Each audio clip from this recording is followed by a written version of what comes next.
How to Succeed, or Stepping Stones to Fame and Fortune, by Orison Swett Marden. Chapter 14. Courage. Quit yourselves like men. 1 Samuel 4:9. Cowards have no luck. Elizabeth Kuhlman. He has not learned the lesson of life who does not every day surmount a fear. Emerson. To dare is better than to doubt, for doubt is always grieving. 'Tis faith that finds the riddles out. The prize is for believing. Henry Burton. Walk boldly and wisely in that light thou hast. There is a hand above will help thee on. Bailey's Festus. Have hope, though clouds environ now, and gladness hides her face in scorn. Put thou the shadow from thy brow. No night but hath its morn. Our enemies are before us, exclaimed the Spartans at Thermopylae. And we are before them, was the cool reply of Leonidas. Deliver your arms, came the message from Xerxes. Come and take them, was the answer Leonidas sent back. A Persian soldier said, you will not be able to see the sun for flying javelins and arrows. Then we will fight in the shade, replied a Lacedaemonian. What wonder that a handful of such men checked the march of the greatest host that ever trod the earth. The hero, says Emerson, is the man who is immovably centred. Darius the Great sent ambassadors to the Athenians to demand earth and water, which denoted submission. The Athenians threw them into a ditch and told them there was earth and water enough. Bring back the colours, shouted a captain at the Battle of the Alma, when an ensign maintained his ground in front, although the men were retreating. No, cried the ensign, bring up the men to the colours. To dare and again to dare, and without end to dare, was Danton's noble defiance to the enemies of France. Shakespeare says, he is not worthy of the honeycomb that shuns the hives because the bees have stings. It is a bad omen, said Eric the Red, when his horse slipped and fell on the way to his ship, moored on the coast of Greenland, in readiness for a voyage of discovery. Ill fortune would be mine should I dare venture now upon the sea. So he returned to his house, but his young son, Leif, decided to go, and with a crew of 35 men sailed southward in search of the unknown shore upon which Captain Biarni had been driven by a storm while sailing in another Viking ship 2 or 3 years before. The first land that they saw was probably Labrador, a barren, rugged plain. Leif called this country Helluland, or the land of flat stones. Sailing onward many days, he came to a low level coast, thickly covered with woods, on account of which he called the country Markland, probably the modern Nova Scotia. Sailing onward, they came to an island which they named Vinland, on account of the abundance of delicious wild grapes in the woods. This was in the year 1000. Here is where the city of Newport, R.I., stands. They spent many months, and then returned to Greenland with their vessel loaded with grapes and strange kinds of wood. The voyage was successful, and no doubt Eric was sorry he had been frightened by the bad omen. Not every vessel that sails from Tashish will bring back the gold of Ophir, but shall it therefore rot in the harbour? No, give its sails to the wind. Men who have dared have moved the world, often before reaching the prime of life. It is astonishing what daring to begin and perseverance have enabled even youths to achieve. Alexander, who ascended the throne at 20, had conquered the whole known world before dying at 33. Julius Caesar captured 800 cities, conquered 300 nations, and defeated 3 million men, became a great orator and one of the greatest statesmen known, and still was a young man. Washington was appointed adjutant general at 19. He was sent at 21 as an ambassador to treat with the French, and won his first battle as a colonel at 22. Lafayette was made a general of the whole French army at 20. Charlemagne was a master of France and Germany at 30. Condé was only 22 when he conquered at Rocroi. Galileo was but 18 when he saw the principle of the pendulum in the swinging lamp in the cathedral at Pisa. Peel was in Parliament at 21. Gladstone was in Parliament before he was 22, and at 24 he was a Lord of the Treasury. Elizabeth Barrett Browning was proficient in Greek and Latin at 12. De Quincey at 11. Robert Browning wrote at 11 poetry of no mean order. Cowley, who sleeps in Westminster Abbey, published a volume of poems at 15. N.P. Willis won lasting fame as a poet before leaving college. Macaulay was a celebrated author before he was 23. Luther was but 29 when he nailed his famous thesis to the door of the bishop and defied the Pope. Nelson was a lieutenant in the British Navy before he was 20. He was but 47 when he received his death wound at Trafalgar. Charles XII was only 19 when he gained the Battle of Narva. At 36, Cortes was the conqueror of Mexico. At 32, Clive had established the British power in India. Hannibal, the greatest of military commanders, was only 30 when, at Cannae, he dealt an almost annihilating blow to the Republic of Rome. And Napoleon was only 27 when, on the plains of Italy, he outgeneralled and defeated, one after another, the veteran marshals of Austria. Equal courage and resolution are often shown by men who have passed the allotted time of life. Victor Hugo and Wellington were both in their prime after they had reached the age of 80 years and 10. George Bancroft wrote some of his best historical work when he was 85. Gladstone ruled England with a strong hand at 84, and was a marvel of literary and scholarly ability. Your Grace has not the organ of animal courage largely developed, said a phrenologist who was examining Wellington's head. You are right, replied the Iron Duke, and but for my sense of duty I should have retreated in my first fight. That first fight on an Indian field was one of the most terrible on record. Grant never knew when he was beaten. When told that he was surrounded by the enemy at Belmont, he quietly replied, well then, we must cut our way out. When General Jackson was a judge and was holding a court in a small settlement, a border ruffian, a murderer and a desperado came into the courtroom with brutal violence and interrupted the court. The judge ordered him to be arrested. The officer did not dare approach him. Call a posse, said the judge, and arrest him. But they also shrank with fear from the ruffian. Call me then, said Jackson. This court is adjourned for 5 minutes. He left the bench, walked straight up to the man, and with his eagle eye actually cowed the ruffian, who dropped his weapons, afterwards saying, there was something in his eye I could not resist. Lincoln never shrank from espousing an unpopular cause when he believed it to be right. At the time when it almost cost a young lawyer his bread and butter to defend the fugitive slave, and when other lawyers had refused, Lincoln would always plead the cause of the unfortunate whenever an opportunity presented. Go to Lincoln, people would say, when these bounded fugitives were seeking protection. He's not afraid of any cause if it's right. Abraham Lincoln's boyhood was one long struggle with poverty, with little education and no influential friends. When at last he had begun the practice of law, it required no little daring to cast his fortune with the weaker side in politics, and thus imperil what small reputation he had gained. Only the most sublime moral courage could have sustained him as president to hold his ground against hostile criticism and a long train of disaster, to issue the Emancipation Proclamation, support Grant and Stanton against the clamour of the politicians and the press, and through it all to do the right as God gave him to see the right. Doubt indulged becomes doubt realized. To determine to do anything is half the battle. To think a thing is impossible is to make it so. Courage is victory. Timidity is defeat. Don't waste time dreaming of obstacles you may never encounter, or in crossing bridges you have not reached.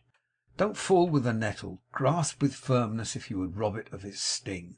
To half will and to hang forever in the balance is to lose your grip on life.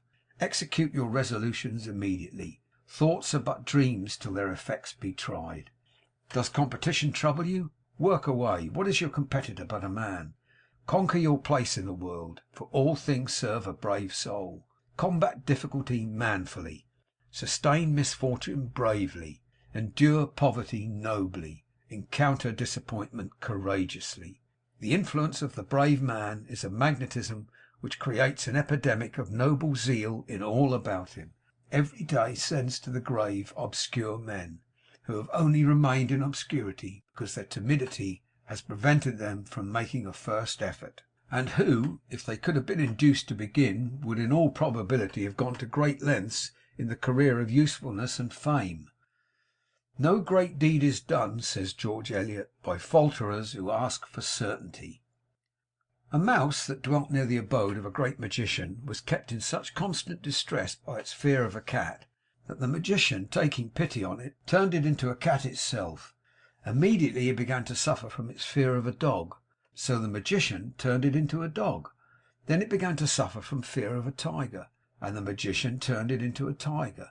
Then it began to suffer from its fear of huntsmen, and the magician, in disgust, said, "Be a mouse again. As you have only the heart of a mouse, it is impossible to help you by giving you the body of a nobler animal." And the poor creature again became a mouse. Young Commodore Oliver H. Perry, not 28 years old, was entrusted with the plan to gain control of Lake Erie. With great energy Perry directed the construction of 9 ships carrying 54 guns, and conquered Commodore Barclay, a veteran of European navies, with 6 vessels carrying 63 guns. Perry had no experience in naval battles before this. To believe a business impossible is the way to make it so.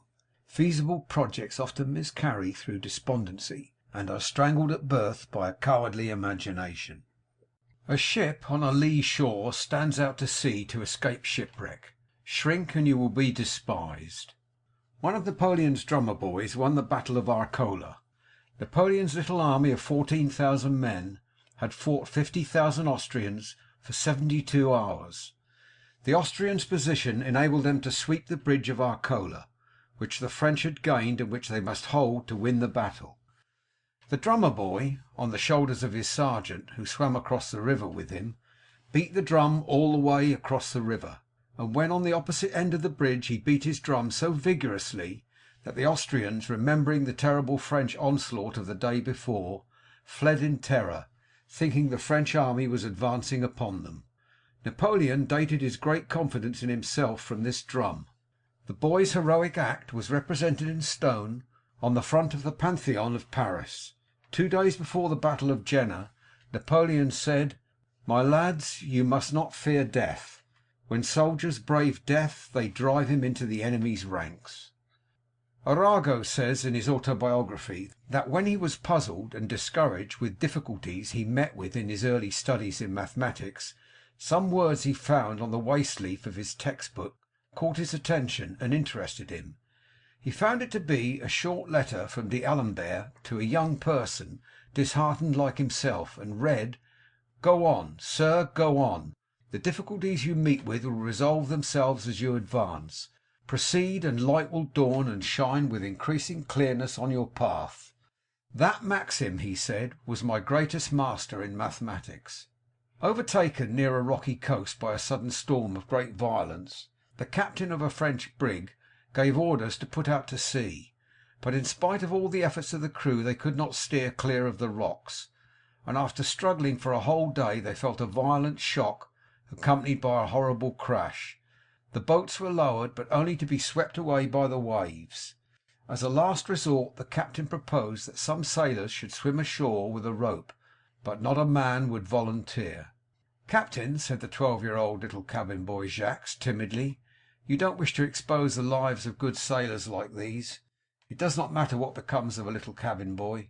Give me a ball of strong string which will unroll as I go on. Fasten one end around my body, and I promise you that within an hour the rope shall be well fastened to the shore, or I will perish in the attempt."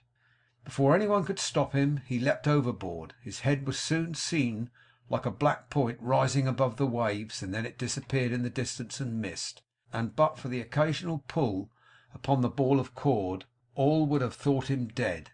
At length it fell as if slackened, and the sailors looked at one another in silence, when a quick violent pull, followed by a second and a third, told that Jacques had reached the shore. A strong rope was fastened to the cord and pulled to the shore, and by its aid many of the sailors were rescued.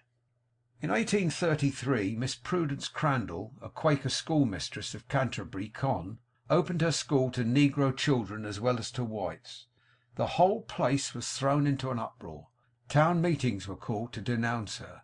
The most vindictive and inhuman measures were taken to isolate the school from the support of the townspeople. Stores and churches were closed against teacher and pupils. Public conveyances were denied them. Physicians would not attend them. Miss Crandall's own friends dared not visit her. The house was assailed with rotten eggs and stones, and finally set on fire. Yet the cause was righteous, and the opposition proved vain and fruitless. Public opinion is often radically wrong. Staunch old Admiral Farragut, he of the true heart and the iron will, said to another officer of the navy, Dupont, do you know why you didn't get into Charleston with your ironclads? Oh, was it because the channel was so crooked? No, Dupont, it was not that. Well, the rebel fire was perfectly horrible. Yes, but it wasn't that. Well, what was it then? It was because you didn't believe you could go in. I have tried Lord Howe on most important occasions. He never asked me how he was to execute any service entrusted to his charge, but always went straight forward and did it. So answered Sir Edward Hawke, when his appointment of Howe for some peculiarly responsible duty was criticised on the ground that Howe was the junior admiral in the fleet. There is a tradition among the Indians that Manitou was travelling in the invisible world, and came upon a hedge of thorns, then saw wild beasts glare upon him from the thicket, and after a while stood before an impassable river. As he determined to proceed, the thorns turned out phantoms, the wild beasts powerless ghosts, and the river only a shadow. When we march on, obstacles disappear. Many distinguished foreign and American statesmen were present at a fashionable dinner party where wine was freely poured, but Schuyler Colfax, then Vice President of the United States, declined to drink from a proffered cup. Colfax does not drink, sneered a senator who had already taken too much. You are right, said the Vice President. I dare not. A Western party recently invited the surviving Union and Confederate officers to give account of the bravest act observed by each during the Civil War. Colonel Thomas W. Higginson said that at a dinner at Beaufort, SC, where wine flowed freely and ribald jests were bandied, Dr. Minor, a slight boyish fellow who did not drink, was told that he could not go until he had drunk a toast, told a story, or sung a song. He replied, I cannot sing, but I will give a toast, although I must drink it in water. It is Our Mothers. The men were so affected and ashamed that some took him by the hand and thanked him for displaying courage greater than that required to walk up to the mouth of a cannon. When Grant was in Houston several years ago, he was given a rousing reception. Naturally hospitable and naturally inclined to like a man of Grant's make-up, the Houstonites determined to go beyond any other southern city in the way of a banquet and other manifestations of their goodwill and hospitality. They made great preparations for the dinner, the committee taking great pains to have the finest wines that could be procured for the table at night. When the time came to serve the wine, the head waiter first went to Grant. Without a word, the general quietly turned down all the glasses at his plate. This movement was a great surprise to the Texans, but they were equal to the occasion. Without a single word being spoken, every man along the line of the long tables turned his glasses down, and there was not a drop of wine taken that night. Don't be like Uriah Heep, begging everybody's pardon for taking the liberty of being in the world. There is nothing attractive in timidity, nothing lovable in fear. Both are deformities and are repulsive. Manly courage is dignified and graceful. The worst manners in the world are those of persons conscious of being beneath their position and trying to conceal it or make up for it by style. It takes courage for a young man to stand firmly erect while others are bowing and fawning for praise and power. It takes courage to wear threadbare clothes while your comrades dress in broadcloth. It takes courage to remain in honest poverty when others grow rich by fraud. It takes courage to say no squarely when those around you say yes. It takes courage to do your duty in silence and obscurity while others prosper and grow famous, although neglecting sacred obligations. It takes courage to unmask your true self, to show your blemishes to a condemning world, and to pass for what you really are. End of chapter 14.